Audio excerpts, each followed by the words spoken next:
If you want to grow excellent watermelons, sweet, juicy during the summer, we have some tips and some hacks that you can.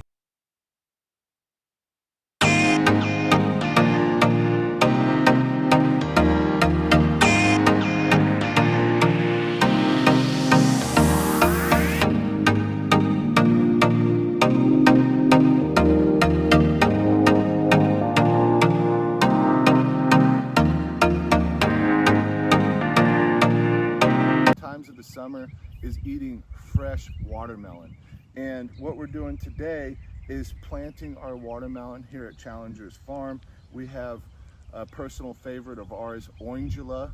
That's an orange watermelon that we're planting, and you'll look here and here's the watermelon that we got. We have some adamants to the soil that we're going to add some basic plant tone fertilizer. This is your NPK, your nitrogen, phosphates, and potassium. It also has Epsom salt in it, which adds magnesium to the soil. We have right here azomite. This is your trace minerals that have 68 different trace minerals in it.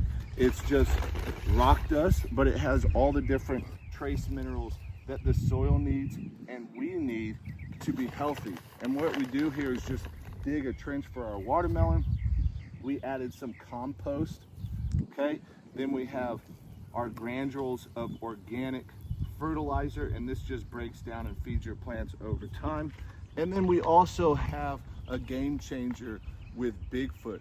Now this Bigfoot has mycorrhiza in it, and this, what it does is it has biochar, worm casting, kelp, and it causes a symbiotic relationship with the plants, and it really stimulates their roots to grow rapidly once they get transplanted. So we just add about a teaspoon or a tablespoon, and this must make root contact. So what I'm going to do here is just sprinkle it in there, just like that. And we're gonna take one of these cells of our Orangeula watermelons, and they look fantastic. And we just put one seed in each one of these cells. You can plant watermelon in hills, in rows like this. But you see, what we're gonna do here is, these were just one plant. So we're just gonna lay these plants into this hill right here, into this trench.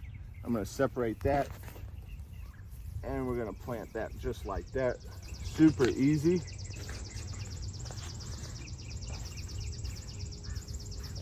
Okay, got another one.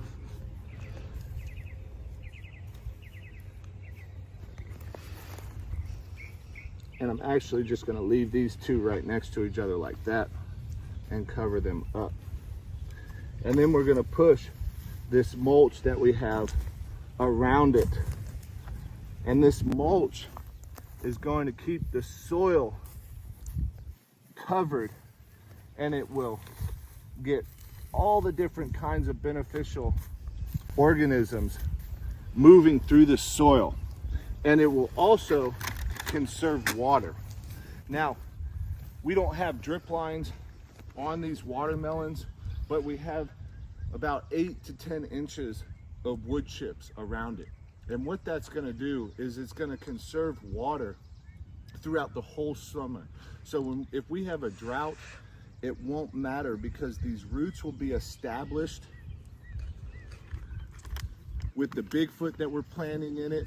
And it will also, they're gonna be healthy and vigorous because they have all the minerals and different chemical elements and trace elements that the soil needs to be healthy. The worms will come in and move in with the ground cover, and they will cause tunnels for aeration and also water to move through to get to the plants. And if you zoom in, look down here, this wood chips, this mulch here, right under, even though it hasn't rained, look how moist this is. So we move a few inches down, and that wood chip is completely moist. And what it does is, when it rains and we get a flood, the wood chips and the mulch swell up, and then when it dries out, they conserve that moisture instead of all the rainwater or the watering running off or getting air from the wind. When we get wind, that really dries out the soil if the soil isn't covered. But we're gonna plant these watermelon orangulas. We got the organic fertilizer with the plant tone. We have azomite, the rock dust, the trace minerals, and then we have a big game changer with the Bigfoot mycorrhiza. And this will stimulate the root growth and cause the fungus to come in there, and it will cause that symbiotic relationship with the soil and the plant roots. This is Michael Sylvara at Challengers Farm. Don't forget to like, subscribe, and follow. Thank you.